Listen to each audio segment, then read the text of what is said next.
لقيت الجو برد قوي بره، وكان لازم اتحرك واظبط دولاب البنات واطلع لهم الشتوي عشان الجو قلب فجأة.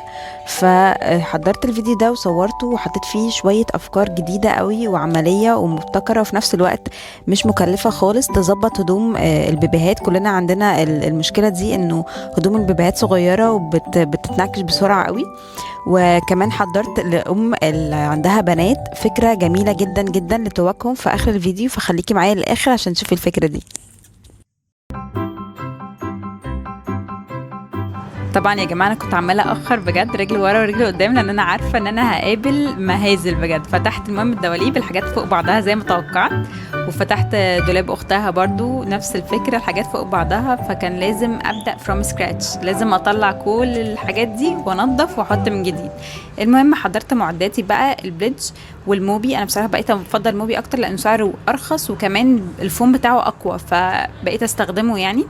وبدأت بقى أطلع كل الحاجات اللي جوه الدواليب دي وأرصها على السرير كده.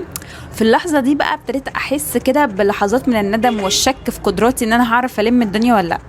بس في نفس الوقت برضه كنت متحمسة عشان كنت مجهزة شوية أفكار جديدة وعملية لتنظيم دواليب الأطفال، فكنت متحمسة بقى إن أنا أنفذها لهم في دواليبهم. المهم خرجتهم كده، وبعد ما خرجتهم بقى كلهم واطمنت إن كل حاجة خرجت، اتأكدت بقى إن أنا مش عارفة ألم الدنيا وحسيت بالندم أكتر. لقد تشحمنا في الشحم، لقد تلسوعنا في الفحم.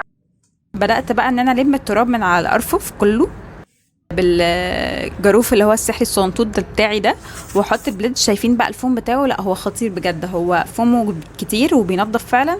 بلس زي ما قلت لكم يعني اعتقد ان هو على ما اتذكر سعره كان ارخص يعني. بدات بقى بالجلوفز بتاعه التراب دي ان انا الم الدنيا كده. لما فضيت كل الارفف كويس قوي ونضفتها، كان لازم بقى احط شويه منظمات كده عشان اضمن انها ما تتكركبش تاني. فنزلت بقى اجيب شويه باسكتس كده ينفع احط فيها الهدوم بتاعتهم. بصراحه ما استغلتش وما كترتش كمان، لان عارفه انها مرحله مؤقته كده وهم حاجاتهم صغيره، بعد كده هتحط الحاجات في الارفف على طول.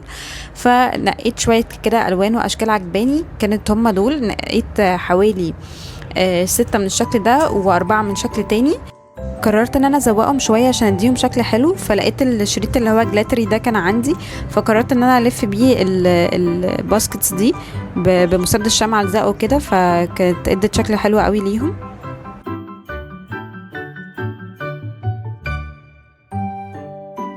وكان عندي برضو شريط الدانتيل الابيض ده، عملته بنفس الطريقه وادت شكل كده لذيذ. اي حاجه عندك ممكن تزوقي بيها، مش شرط حاجه معينه يعني. كنت حابة احط زي ليبلز كده على المنظمات اللي انا عاملاها للبنات، بحيث ان انا اعرف كل باسكت فيه ايه. وكالعادة فتحت الابليكيشن المفضل ليا اللي هو بنترست، وبدأت بكتب ان انا عايزة ليبلز للكلوزت ايتم. ابتدى بقى يطلع لي اقتراحات لصور فيها يعني اسامي الحاجات وكده. فاخترت الصورة دي وعملت لها داونلود، ورحت بقى بيها على مكتبة عشان اطبعها، وفعلا طبعها لي. وعشان احولها الليبلز ينفع ان انا الزقها على المنظمات، حضرت بقى الورقة دي والمقص وكرتونة ولزق عشان الزق كل ايتم لوحده على الكرتونة. بدأت ان انا اقص الورقة اللي هي طبعها لي قطع قطع كده لوحدها.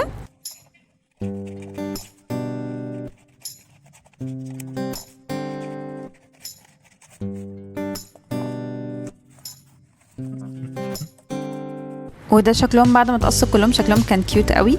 بدات بقى ان انا اقص الكرتونه بنفس الحجم بتاعه الليبلز دي عشان ابتدي الزقهم على بعض. فجبت البريت او الصمغ اللي هو الجلو الاحمر ده، وبدات الزق الورقه على الكرتونه اللي انا عاملاها بنفس الحجم. وبعد كده جبت السلوتيب الكبير الشفاف ده علشان اخليها احميها يعني من عوامل الجو، او لو حد مسكها او حاجه ما توسخش يعني الورقه دي. فابتديت ان انا الزقها فوقيها بالشكل ده، واي زيادات كنت بشيلها عادي بالمقص. وده كان شكلها النهائي، شكلها كان كيوت قوي. وده بقى باقي الليبلز او الايتمز التانية. وبعد ما خلصتهم حضرت بقى المنظمات اللي انا شارياها، وحضرت الليبلز بحيث ان انا الزقهم عليها بمسدس شمع كده عشان اميز ان كل منظم فيه ايتم معين احط فيه الحاجات وما اتلخبطش بعد كده، او الحاجات تبقى مش منظمه بعدين.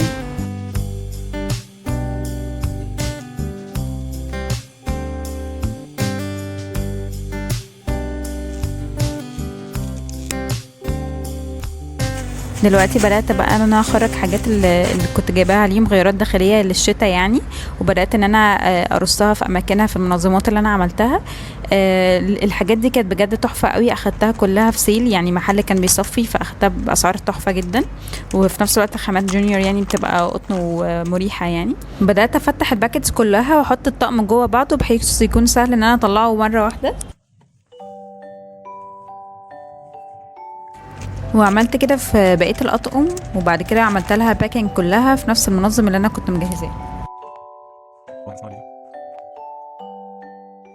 كنت محتاجه اجيب شماعات تانية عشان ارص فيها الهدوم الخروج بتاعتهم في الدواليب. المهم نزلت ليا الاماكن تكون فيها الادوات المنزليه ومحلات اخر العنقود وكده، لقيت عندهم اشكال حلوه قوي في نفس الوقت افوردبل وكلها حجمها صغير. وجبت كمان العلاقات دي برضه عشان هستخدمها في حاجه حلوه قوي. نقيت الشكل ده من الشماعات اللي حسيت ان هو شكله رقيق قوي.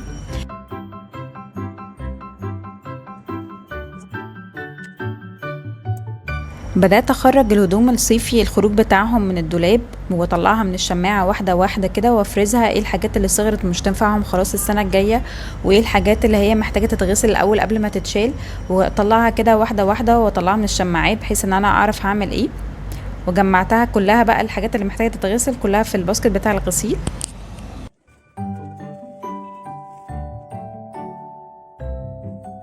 وبدأت احط الهدوم الشتوي في الشماعات وارصها مكان الصيفي.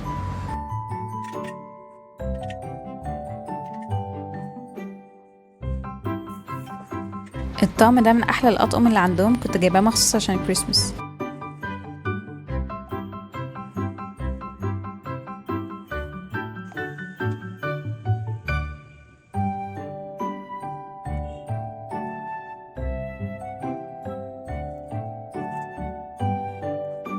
دي الطريقه اللي انا بحب اطبق بيها بيجاماتهم، بحيث القطعتين يكونوا مع بعض وفي نفس الوقت يكونوا ظاهرين كده. بحب احطهم كمان بشكل رأسي بحيث مفيش حاجه تغطي على حاجه، ويكون بسهوله قوي اعرف اختار ايه اللي هم يلبسوه من غير ما الحاجات توقع بعضها او تكون مش باينه. ده بقى سلوبات كنت جايباه لبنتي الكبيره ودلوقتي مبقاش مقاسها فعايزه اديله الصغيره، بس لقيت الكم بتاعه مليان وبر فاستعملت بقى اللي هي مكنه ازاله الوبر بتاعت سوكاني دي.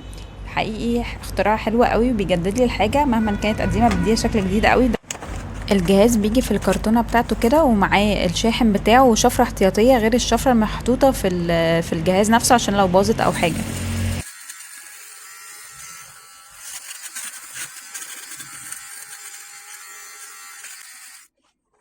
الفرق بين الكمين طبعا مش محتاجه اتكلم على الفرق، فعلا كانها سحر، بتشيل الوبر بشكل رهيب وفي نفس الوقت بتحافظ على الهدوم مش بتبوظها.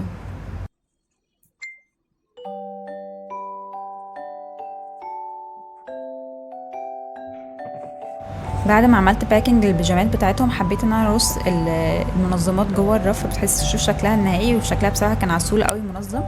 وابتديت كمان ابدا في السويتشيرت للخروج بتاعتهم فطبقتها ورصيتها بنفس الطريقه اللي انا كنت برص بيها اي حاجه تانية بشكل رأسي بحيث انه اي مسحه بحاجه ما يتبهدلش الباقي.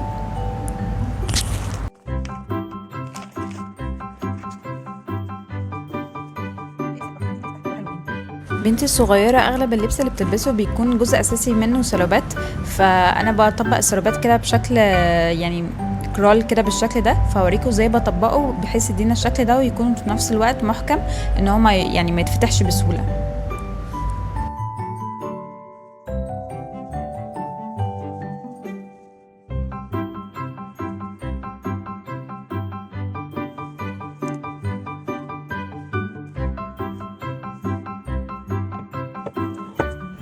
لما بدأت احط المنظمات جوه الارفف بجد حسيت براحة نفسية رهيبة نستني كل التعب اللي انا كنت فيه.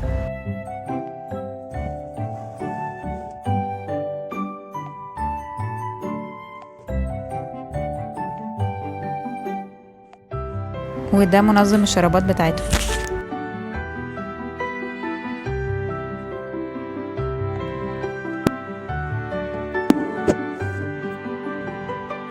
دي الفكره اللي قلت لكم ان انا جايبه التعليقات دي عشانها، ان انا اخدت تعليقه منها ابتديت ان انا اشيل منها الدبل فيس والزقها على الدولاب من جوه، وجبت خيط صوف زي كده تخين شويه وابتديت ان انا اقطع احبال بطول طويل شويه واضفرها مع بعض.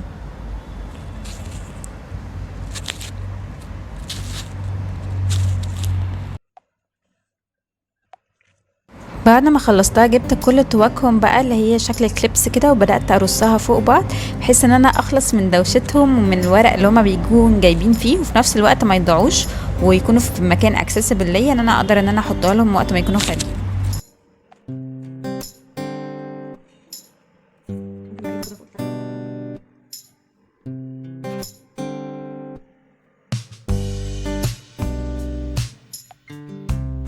بقيه التوك اللي فلتت مني واللي مش هينفع تتحط رحت جمعتها كلها في باسكت كده بالاكسسوارز بتاعتهم وحطيتها في الدرج، ومعاها حطيت بقيه الحاجات بقى اللي هي التوك العاديه دي، وحطيت كمان البافيتات بتاعتهم